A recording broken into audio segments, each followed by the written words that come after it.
Nii, selles tunnis räägin siis AutoCAD-i plokk-objektist, mis on AutoCAD-i plokk.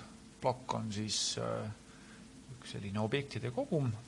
Kui me vaatame tavalist joonist, siis me näeme siin jooni, aga me näeme ka objekte, mis on siis koondatud näiteks ukseks või mõneks teiseks korduva kasutatavaks objektiks. No, näiteks laud koos toolidega. Ja kui me avame Properties akna, mis on siis Ctrl 1-ga, siis valides sellel objektilis me näeme, et tegemist on plokk referentsiga ja siin tavaliselt on ka küljes mingid parameetrid ja üks nendest on kindlasti nimi, mis siis annab aimu, millega tegemist on ja kui tahetakse seda mõnes teises joonises näiteks hiljem kasutada. Vaatame, kuidas plokki ise teha. Näiteks, kui ma soovin oma tuba sisustada ja kujutan ette, et minul on siin üks laud, mille laius on näiteks 1,20 m. Joonis on meil millimeetris süsteemis, siis korda näiteks võib-olla 1000. Ja teen siis joone, valin close, nii saan sellise kasti.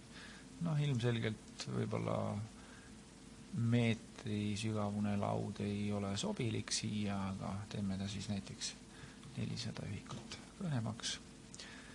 Et selline laud mõõtmetega 1200 korda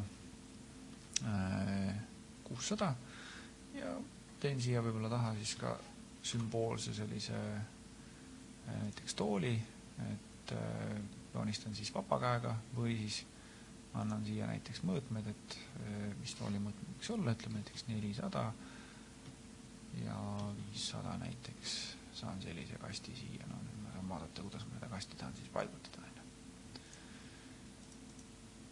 Võin seda rotate käsuga loomulikult keerata siin ühtepidi ja teistpidi. Nii, ja nüüd ma sooviksin näiteks kopeerida seda sama lahendust ka võib-olla teise tuppa, võib-olla vannituppa, võib-olla elutuppa, siis ma valin need 2 objekti, et oleks kõik korrektne, siis paigutan need kõigisse kihti.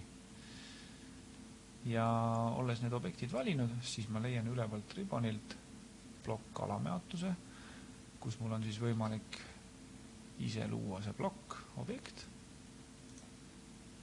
Ning plokk objekti loomisel on siis oluline, et teil oleks valitud objektid, millest te plokki tahate teha. Minul on need juba valitud, kui ei ole valitud, võite alati minna joonisesse ja valida uuesti. Ning enne kui ma nime sellel asjal annan, siis kindlasti tuleb paika panna ka base point, ehk siis millise punkti alusel seda plokki hiljem siis sisestatakse joonisesse. Ja valin näiteks selle lauanurga siin. Ja annan nimeks tool pluss laud. Ja kui tahan, võin siia ka kommentaari kirjutada, näiteks, et tegemist on korda lauaga näiteks. Ja nüüd, kui ma selle objekti valin, siis on näha plokk referents, tool pluss laud. Nüüd on mul võimalik seda siis kas kopeerida või siis muuvida näiteks ühest kohast teise.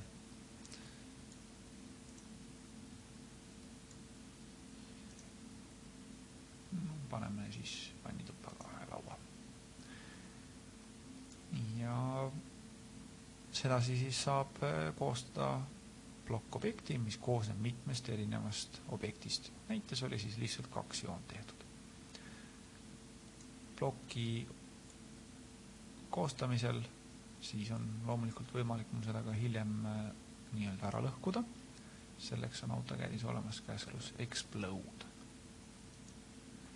mis siis taastab selle ploki sisu nii-öelda objektide kujule. Nüüd, kui ma soovin seda plokk-objekti uuesti taaskasutada, siis ma leian siit samast home panilt plokki alameatusest insert nuppu, kus on siis näha juba joonises olevad plokid, mida mul on võimalik siit siis hõlpsasti uuesti joonisesse tuua. Näiteks seesama tool ja laud. Ja saan teda siis uuesti kasutada.